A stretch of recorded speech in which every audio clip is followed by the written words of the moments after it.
Hey yo guys, welcome to the Patreon exclusive video of Portfolio Review episode 3 with Oliver Thomas from Bjarkingles Group. I would like to thank you for being a patron for Blessedarch, and now let's get to the episode. People have been liking the content and it's been really great. And this series especially, people have been liking so much, and that is why I wanted to do another episode. Like I want to keep doing it till people like it. Once they stop liking it, I'll stop doing it. Till they stop watching.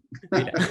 I think it's a really great, addition to this kind of video logging, archi YouTubing genre that we're seeing, and it's kind of a little bit of this showing behind the scenes of what goes on and sharing advice from in practice to students to researchers and things like that, which is something I'm really excited to see continue to grow. True, and it's unbelievable for me as well that I have access to people like you all over the world. Like it's unbelievable for Yeah. me, and I think that is the opportunity that people also like look up to when you're watching these episodes or sending in portfolios.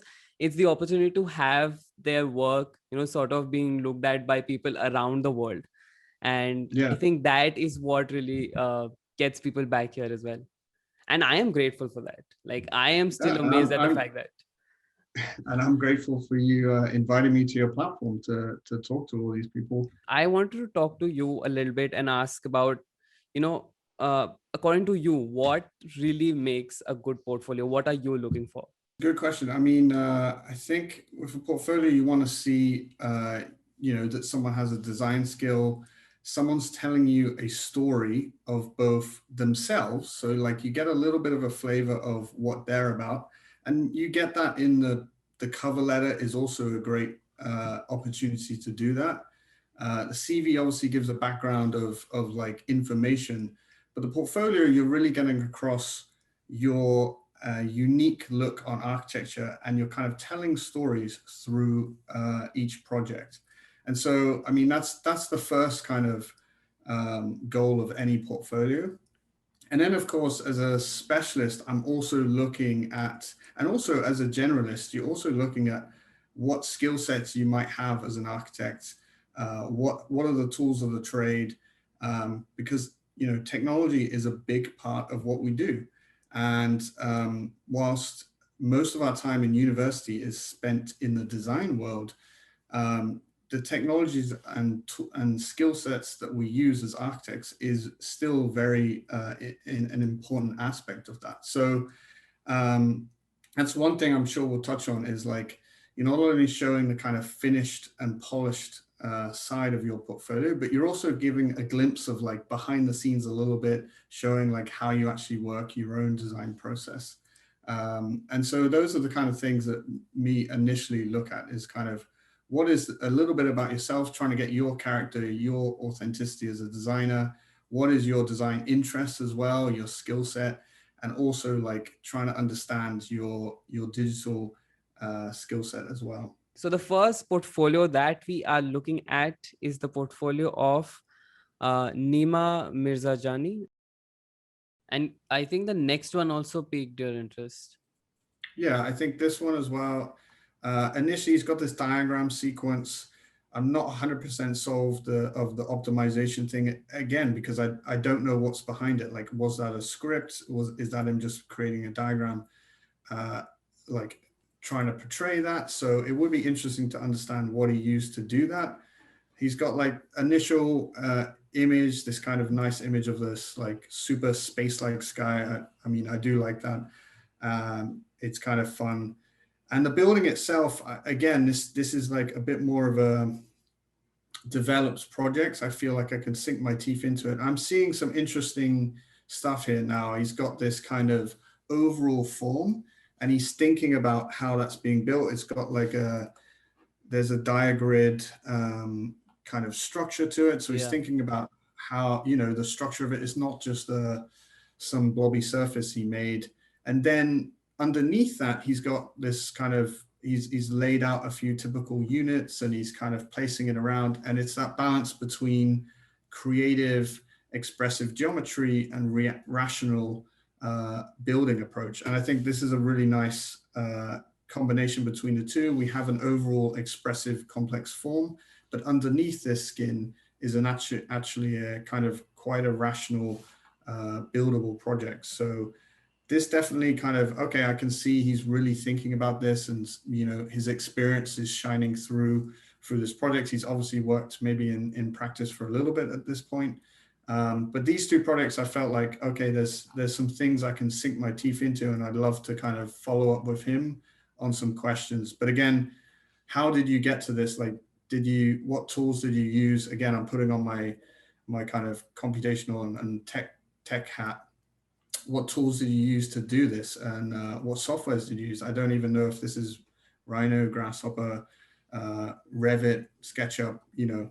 It would be great to have that on each project. These plans here that he has put, I mean, I'll just talk in terms of representation. I think they could have been represented a little better, but this is something that I had done in one of my projects. It wasn't well done at all, but I had seen sort of people also using this technique where that sort of given the plans that also sort of coded them, like color coded them, and then within their exploded view, I know for that you'll have to give a much bigger exploded view to us, but then within that exploded view you could also see like where which unit went, and you could see how those units were coming together, where if they were clustered together. Those diagrams were a bit more uh, explanatory. I'm not saying it's required at all, I'm just saying that would add another layer to it than just putting plans, which Yeah, are that's a useful plans, but they just don't visually look as great. yeah. I would say that's a great point, and maybe there's an opportunity to connect the plans with the diagram through some kind of color coding. That's a great point. I also, and yeah, you could definitely maybe tinker with these plans a little bit, add some shadows and things like that potentially. But also, you don't want to over illustrate plans as well. I personally don't want to see, or don't like as much to see the kind of fully rendered out perspective like units. You don't want to go too far. So the balance between the two. But I think that's a great point of there's an opportunity here to link the plans with Yeah. the Axo thing. The next project as well, I think, is kind of it's a lot more of a rational project, but I kind of like it in a way because I'm starting to see here he's obviously got some constraints that he's working to. I think if I remember correctly, this is like a sort of modular kind of housing scheme. But this one we get into, and whilst it's actually kind of it's a very simple image, but there's something quite nice about it, just like the Axo-y type of it. Yeah. But I could see, okay, I'm kind of I see there's some design going on there, some kind of it has piqued my interest if this is kind of some kind of modular building system. And then this one is a little bit more of a deep dive behind the process in that, like, again, I'd love to know what he was actually using to do this, right? We have this like site, he's breaking down the site into what look like nodes. Now, are those based on something? Are those arbitrary, or what's creating them? He's breaking down the site into these clusters of residences, and then we've got this next level on each one of those plots. He's got this kind of Minecraft style. Is it Minecraft or Minesweeper? Sorry, Yeah. I don't know if you played that game. It looks Yeah, yeah, exactly yeah. like could. I had to look at it I twice, learned but he's very late how to play it. yeah, Like when I was yeah. younger, I used to click randomly. It's a frustrating game. It takes so if you never tried to learn it before. But here's what's interesting is like he's created some kind of logic for this, um, which is kind of, this is the beginning of your script. He's like laying out the parameters for this, and he's worded them out. Like, here's a matrix of the rules in each zone. So it's interesting. I can see he's thinking systematically, but again, I'd love to see, was this translated into a design via a script, or did you just do it manually? I'm kind of interested either way. I think these plans are a little nicer, right? He's got some shadows going on, some hatches. They're like simple Yeah. to add kind of plans, but he's just added a little bit of depth to them. And compared to the other ones, they completely stand off the page, and you can True. read into them a little bit more. So I think this project again, there's some questions I have about it, but I'd love to kind of hear how he got to this, maybe in an interview. So he's doing a job in a way. He's piquing my interest. I have questions, but I'd love to just see a few bit more information on the page as to like how he's got to this stage. Like what are the tools he's using as well. I But want yeah, to come to concrete. yeah, this is a really interesting project in that, um, from what I read and from what I remember, it was kind of something that he's done in a workshop. Yeah, I'm not sure if it's part of university or outside of university. Workshops are great to learn and get exposure. It's again, conferences and workshops are kind of tied into one another. But this is really great to see that he's obviously, involved in this. He's part of the team that's putting this together. It's a built thing. yeah, So, that's a great and really interesting for me, to see that he's got involved with. And it's an interesting, pavilion. There's a lot going on here, and they actually got it built, and it looks really cool. So this one is definitely piqued my interest at the end. I'd love to kind of have a conversation, but again, it would be nice to understand. We're seeing all the polished stuff, right? The finished photographs, diagram to render. I do like that. Like you can see it one to one, and wow, what they intended to do and what they built is spot on, which is awesome. But I'd yeah, love to just see behind the scenes how did that actually come to fruition? Like what was what is the computational tools you're using? I'm assuming they laser cut some kind of frame, and that's how they connected these things together, poured concrete into it. But I don't know. I'd love to know a little bit more of behind the scenes of the process. So, but yeah, really good to see he's literally getting his hands dirty here. He's creating something that is actually being built, which is a huge, bit of experience that not everyone has, even though it's a little pavilion. But often these things you quickly realize how difficult it is to build things, right? How do true. you like you've built this pavilion, but can you actually reach and get a wrench to tie up those bolts, nuts and bolts and things like that? Like you quickly realize these little details when you actually have to build it. Yeah. I'll ask one. This is something that came into my mind when we were discussing through the portfolios, is when we touched up upon the topic of sustainability.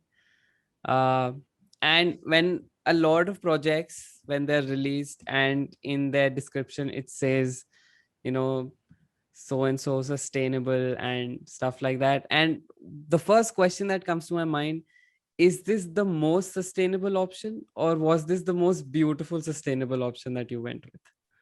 Yeah, I think, not to call him out, but I think Khaled had one thing in his portfolio where he was like, cladding in GFRC and some kind of metallic cladding, aluminum cladding or something, to make it the most sustainable, project. So sustainability, I think it's, I mean, and this is not just in university, this is in practice in general.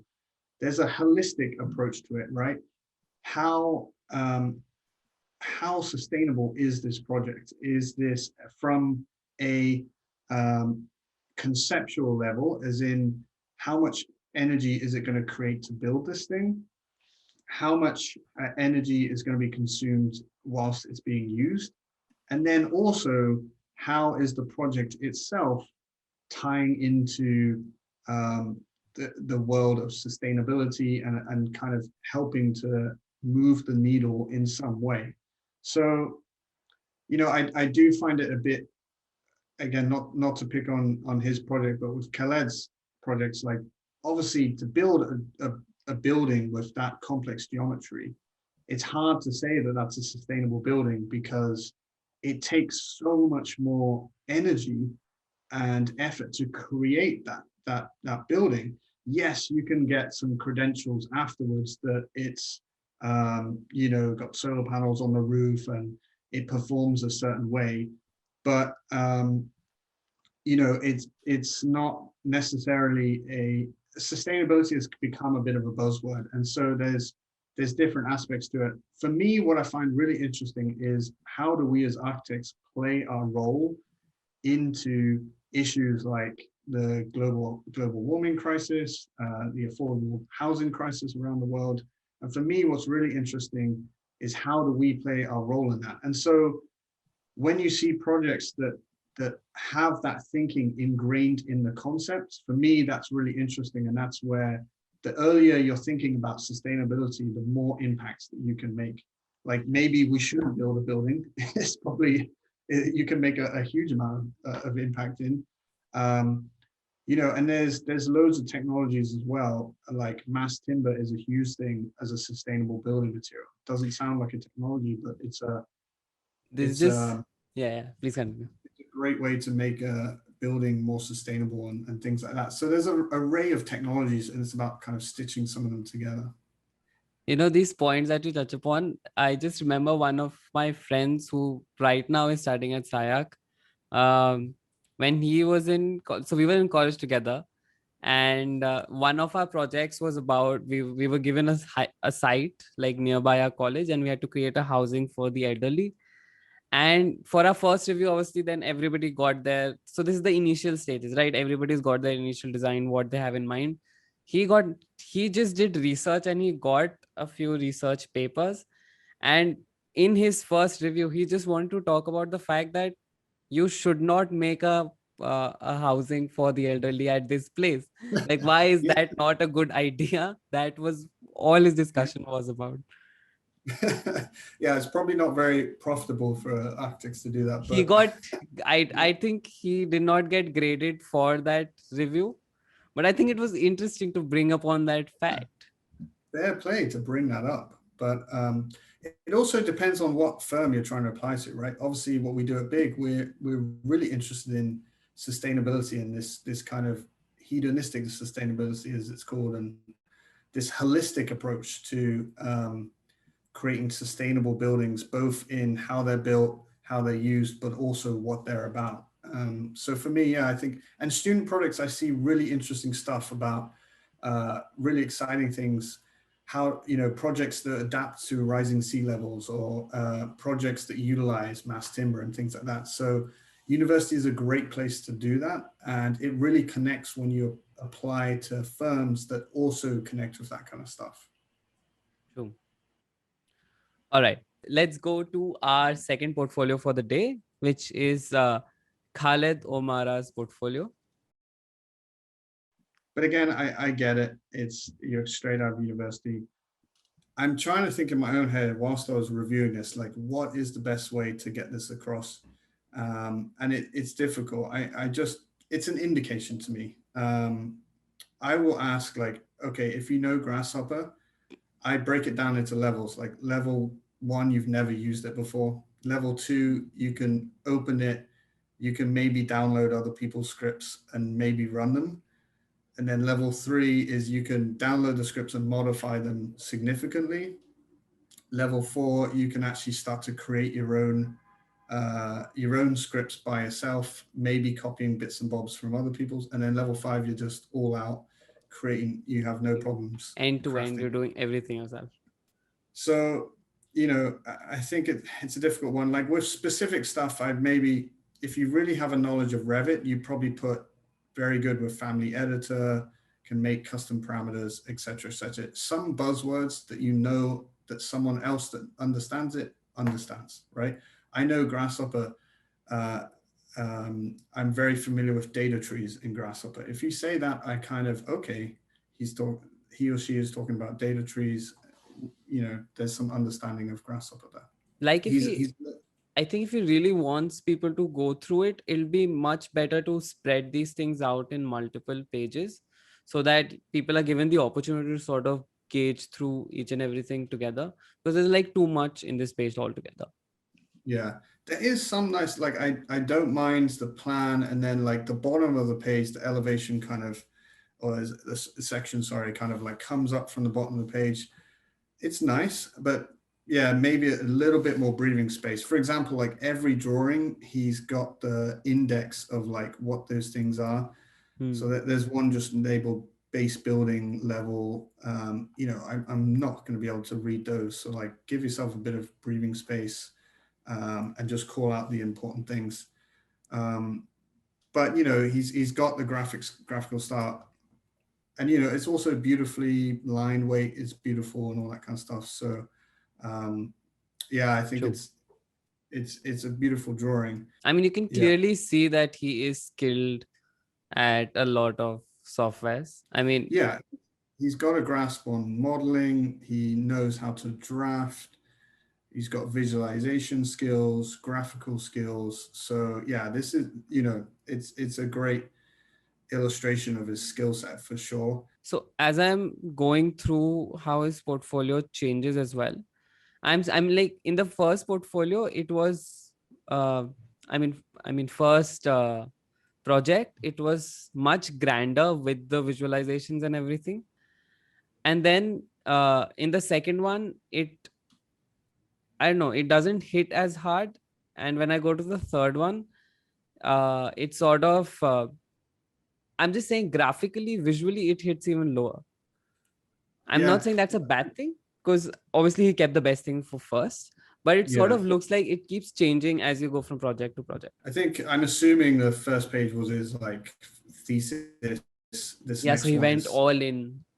the project before that, and like, you know, we're going down in his timeline of projects, which is fine. You're going to see. It's also nice to see an evolution of what he's been doing. True. Um, and I think the last one, the Dunes, is maybe more of a sketch of a project. Like it's a quicker project. Yeah. Um, so I don't know if that was like early stage or something on the side, but it's also nice to see in that plans, you know, he really goes into detail in those plans, which shows that he has that understanding and has that capability of space planning and things like that, which is impressive to see, especially in this complicated, like complicated forms. But yeah, I think the interesting thing is as you go through the portfolio, he's got some of his sketches. It kind of confirms that he's got a really amazing artistic ability, hand drawing, this painting. But then when you get into he's actually been working. I don't know if that's as a drafter or something, but when you show the work he's actually been working on in practice is very pragmatic. It's like this giant box. Yeah. Um, so it does raise the question of this portfolio. Like, dude, how is this? Zaha should be ringing him right now, like trying to hire this guy. Like, this is a perfect. Like, is there a more perfect portfolio for like someone applying to Zaha?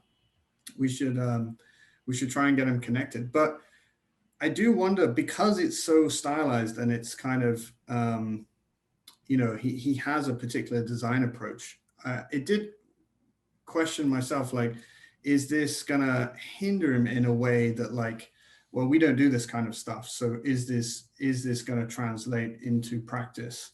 I don't think that would be the case, because you know, he's obviously very skilled in a number of different things. But um, you know, this would be a great portfolio for like Zaha, Mad, True. you know, those kind of firms that your style, your own personal style connects to.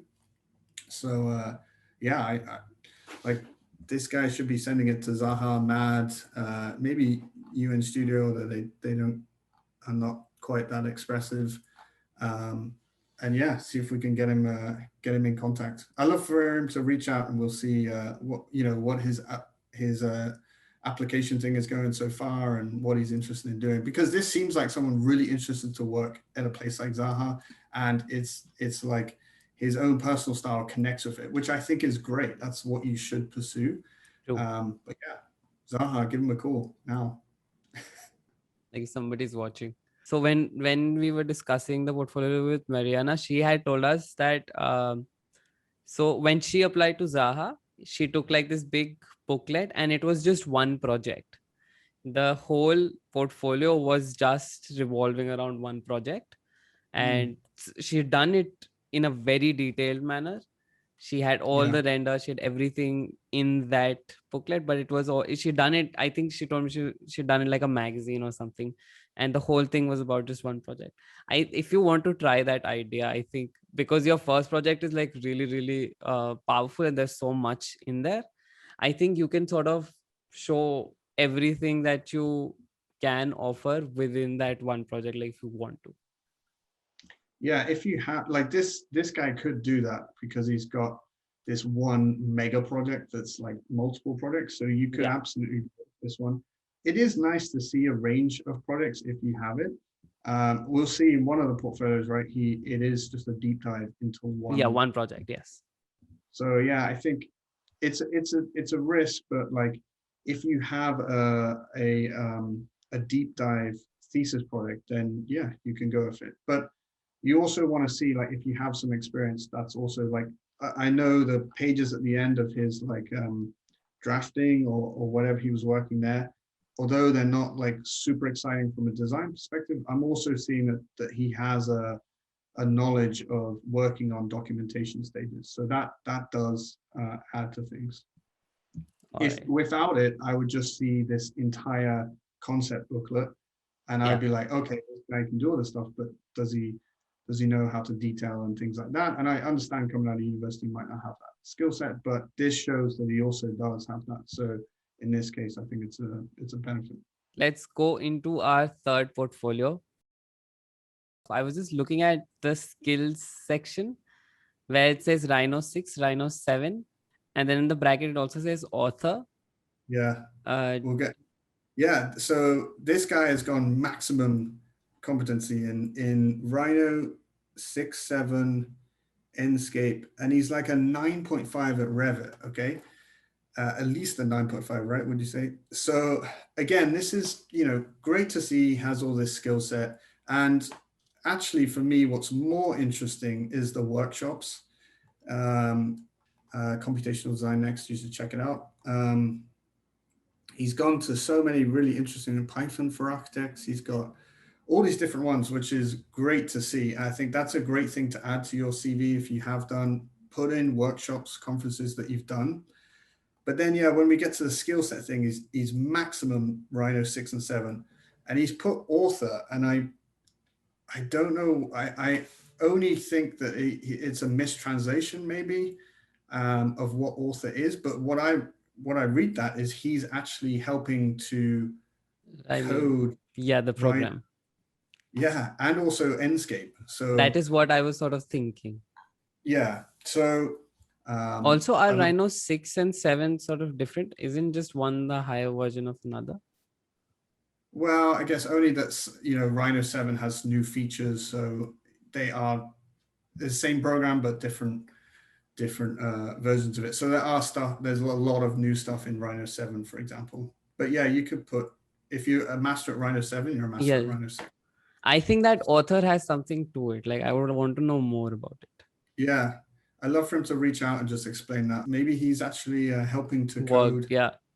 stuff, I don't know. So definitely would clarify that. But again, Autodesk Revit, a 9.5 level rating, like everyone look up the 6 stages of Revit, and that's probably a pretty accurate representation of what level of Revit you are at. And Revit is a complicated and frustrating program sometimes, but it's very complicated. So I would definitely kind of want to understand his level. Like Rhino's Revit level like 9.5. Again, are you ready to come and teach a Revit in the office? Are you ready to teach Rhino, Enscape, and all these kind of things? Like, because that's the level you're saying you're at. But again, I take it with a pinch of salt. Shows that he's probably got a great grasp of Rhino, Enscape, Revit, which is great.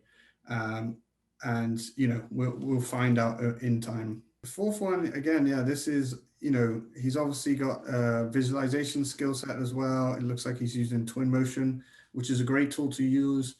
Anyone listening should look into this new era of real-time rendering engine, which is kind of completely changing the way that we're creating images. Enscape, Twinmotion, Luminon, the Unreal game engine. I definitely spend time skilling up in that world.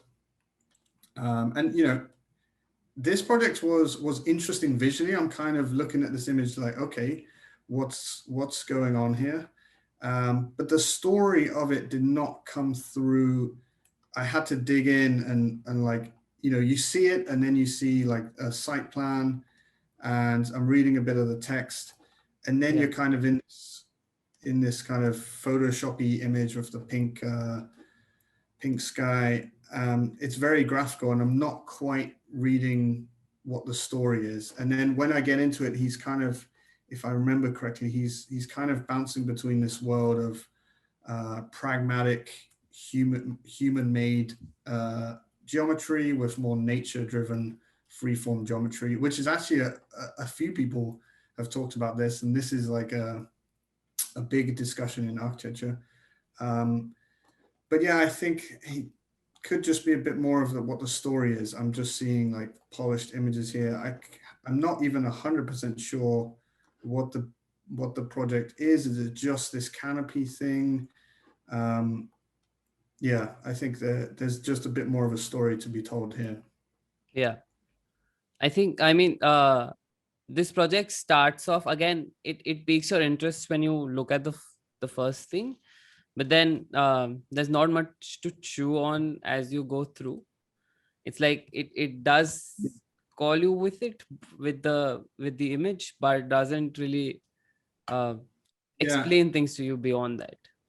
and in the text, if I remember, he starts talking about the structure is made out of this piped aluminium, I think, and he started to talk about the materiality, and then the reasoning behind the form is like he's kind of trying to connect with nature and things like that. But I don't really see what's driving it, and like where it's come from, and the overall form. So yeah, there's a little bit of storytelling still to do there.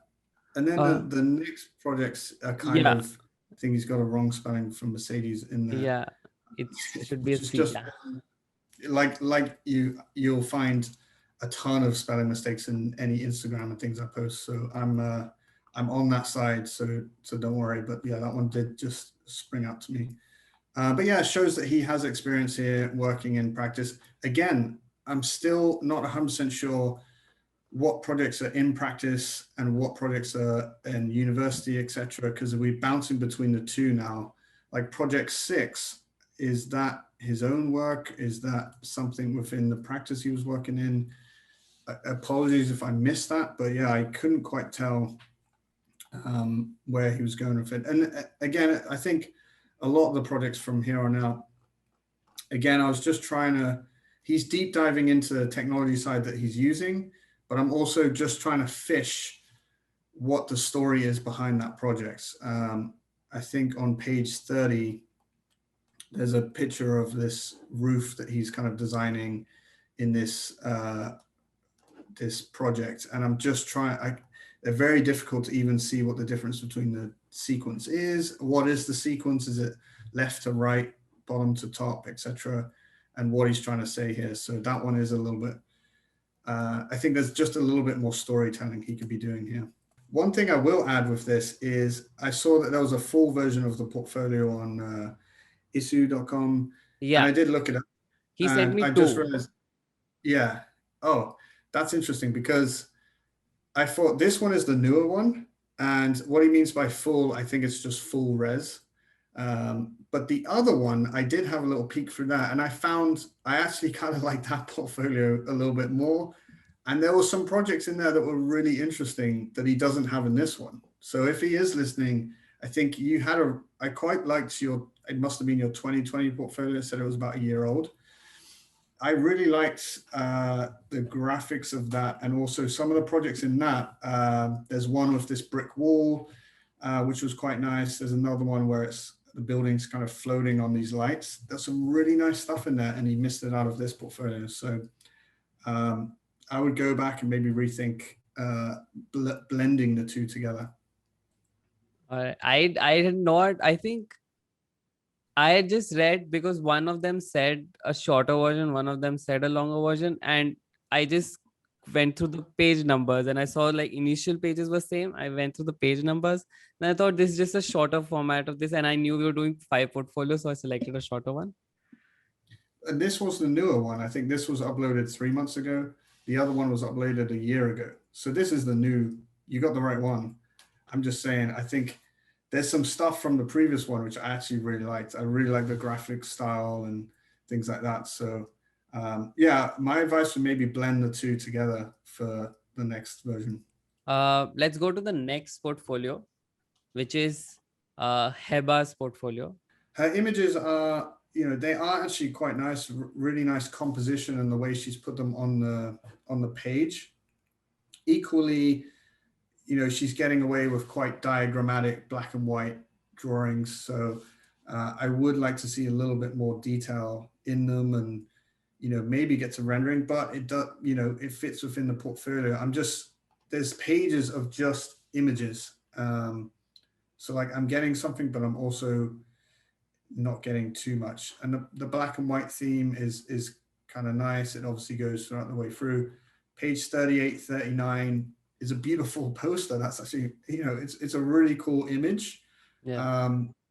I would maybe just be a bit more sparing of where my interest peaked was actually all the information about how you got to this 32 and 33. And then the rest of the pages, I'm just like, okay, also you got a good eye for composition, graphics. As we go through the neural mapping project, I thought this was a kind of interesting one. I assume, yeah, this was like very out there, but as a as this device. But here's what's really interesting is she's the first person to actually show a snippet of a script that she's used. And straight away, I can get a grasp of her level of grasshopper, right? She's obviously got a decent level of grasshopper. She's doing some kind of complicated data management here.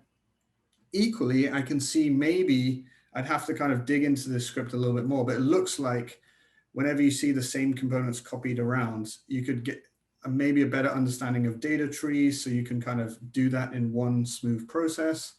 But yeah, it validates that she's obviously competent at Grasshopper and there's a good level of understanding there. So that image tells me more than a little bar that says like level 8, 9, 10 of Grasshopper. That one image does way more than any of that kind of thing. And it's also now validated what she put on the CV, which makes me think that the rest of them are valid as well. Yeah. So that's a great way to back up those arbitrary kind of levels that you give yourselves. If you can prove some of them in the portfolio, then you back up what's on your CV. And again, this is nice. And then there's another project as we go through the biofolded habitat. This is more of an architecture level project. I think part of the representation could be a little bit better here. I'm also struggling to read the story a little bit, but it's nice to see these tools being utilized on a project like this. He's thinking about this origami thing, and the visual of it on the water could be a little bit stronger. And I think you could Yeah. work on that a bit more. But again, it's nice to see a more architecture based project. So I would start off this portfolio with your architecture projects, then I'd go into those more tactile product stuff, and then at the end have more experimental, really kind of throwing your creativity out there. Yeah. And then the last project, the kind of fabrication one, is just a few sides, but again, nice to see that you're translating the virtual into reality. You're taking these tools to create digital models, but you've had a go at actually fabricating this thing. So I think this is a great little, a bonus project to put in there. I don't know if this is in her apartment or something. I don't know if for some reason I thought the microwave was kind of funny as a centerpiece there, but is a very cool application that you're actually fabricating things, and I'm sure she learned a lot from doing that. So Yeah. really nice little project. And that was it, you guys. That was the bonus content from the portfolio review episode 3. Let me know how you felt about it in the comments below. I will see you guys soon with more such content. Bye bye.